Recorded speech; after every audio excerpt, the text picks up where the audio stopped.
నంద్యాల ఉప ఎన్నికల్లో అభ్యర్థి ఎవరనే విషయంపై ప్రధాన పార్టీలైన టీడీపీ, వైసీపీలు మల్లగుల్లాలు పడుతున్నారు. నంద్యాల టీడీపీ టికెట్ కోసం భూమా శిల్ప వర్గాలు పోటీ పడుతున్నాయి. నంద్యాలలో ఉన్న ప్రత్యేక పరిస్థితుల నేపథ్యంలో ఇరు వర్గాల్లో టికెట్ రాని వారికి వైసీపీ టికెట్ ఇచ్చేందుకు జగన్ ఇన్నాళ్లు వేచి చూశాడు. భూమా వర్గానికి టికెట్ ఖరారు అయిందనే వార్తలు రావడంతో అప్రమత్తమైన శిల్పమోహన్ రెడ్డి తాను వైసీపీలోకి వెళ్లి ఆ పార్టీ తరపున పోటీ చేస్తానని చంద్రబాబు బ్లాక్మెయిల్ చేశాడు. ఈ మేరకు వైసీపీ శ్రేణులతో జగన్తో సమావేశమైనట్లు పీలర్లు వదిలారు. కానీ చంద్రబాబు బుజ్జగింపులతో మళ్లీ శిల్ప యూటర్న్ తీసుకున్నారు. తమ పార్టీ నుంచి వెళ్లి భూమా వర్గానికి తగిన గుణపాఠం చెప్పాలని భావించిన జగన్ ఓ దశలో శిల్ప టికెట్ ఇద్దామని ఆలోచించాడు.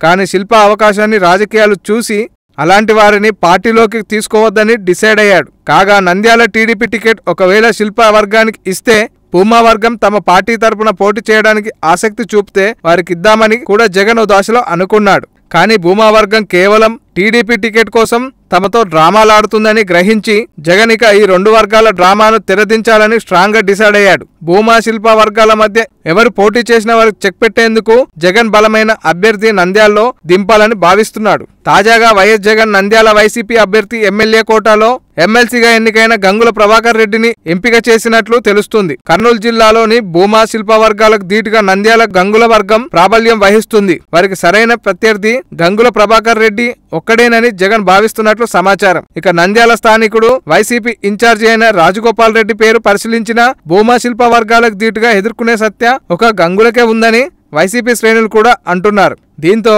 నంద్యాల వైసీపీ అభ్యర్థిగా గంగుల ప్రభాకర్ రెడ్డిని దాదాపుగా ఖరారైందని కర్నూలు రాజకీయ వర్గాల్లో చర్చ జరుగుతుంది. ఇప్పటి వరకు నంద్యాల భూమా శిల్ప వర్గాల్లో ఎవరు పోటీ చేసినా గెలుపు ఖాయమనుకున్న టీడీపీ వర్గాలు వైసీపీ అభ్యర్థిగా గంగుల ప్రభాకర్ రెడ్డి పేరు తెరమీదికి రావడం నంద్యాల టీడీపీ శ్రేణులు కంగుతున్నాయి. అయితే నంద్యాల భూమా శిల్ప వర్గాలు ఎవరికి టికెట్ ఇచ్చినా మిగిలిన వర్గం సహకరించే అవకాశం లేదు కాబట్టి వైసీపీ గెలుపు ఖాయమని రాజకీయ విశ్లేషకులు అభిప్రాయపడుతున్నారు.